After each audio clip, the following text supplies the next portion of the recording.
அன்புமணி யாருடன் கூட்டணி பேசினாலும் அது நீதிமன்ற அவமதிப்பு செயலாகும் என்று பாமக நிறுவனர் ராமதாஸ் தெரிவித்துள்ளார்.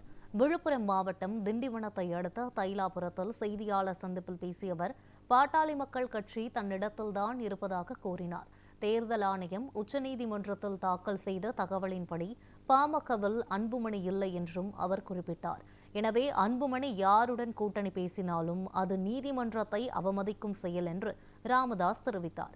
பாமக சார்பில்தான் கூட்டணி பேசினாலும் மட்டுமே செல்லும் என்று குறிப்பிட்ட ராமதாஸ், பொங்கல் பண்டிகைக்குள் கூட்டணி குறித்த முடிவு அறிவிக்கப்படும் என கூறினார். ஆனாலும் கூட்டணி என்பது எல்லாம் சேர்ந்து நல்ல கட்சிகள் எல்லாம் சேர்ந்து அவனுக்கு அமைப்பதுதான் ஒரு கூட்டணி என்றது.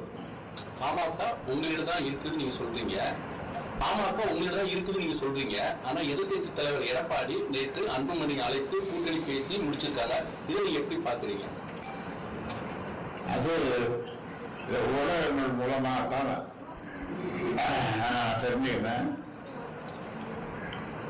ஆனா அது பற்றி முழு விவரம் எனக்கு தெரியல. ஆனா அவர் யாரோடு போய் கூட்டணி பேசினாலும் அது செல்லாது, செல்லத்தக்கது கிடையாது. ஐயா சேரும் கூட்டணி வெற்றி கூட்டணி சொல்றீங்க.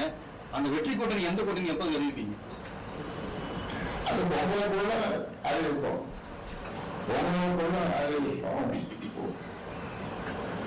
ஐயா, நேற்று நடந்த நிகழ்வு கூட்டல் சொல்றீங்க.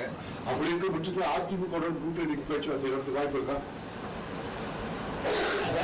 இப்ப நேரத்தான் அந்த செய்தி வந்திருக்குது, வந்திருக்காரு. அதன் பிறகு என்ன செய்யணும்ன்றது எங்களுடைய மூத்த தலைவர்கள் எல்லாம் நிர்வாக குழு அவெல்லாம் கூடி அடுத்து நாம என்ன செய்யணும், இப்படி நடந்துருக்குது அப்படிங்கிற மாதிரி அவங்களுக்கெல்லாம் அதை சொல்லி செய்தி தெரிவிச்சு அவங்களுடைய கருத்துக்களை கேட்டுதான் நம்ம முடிவு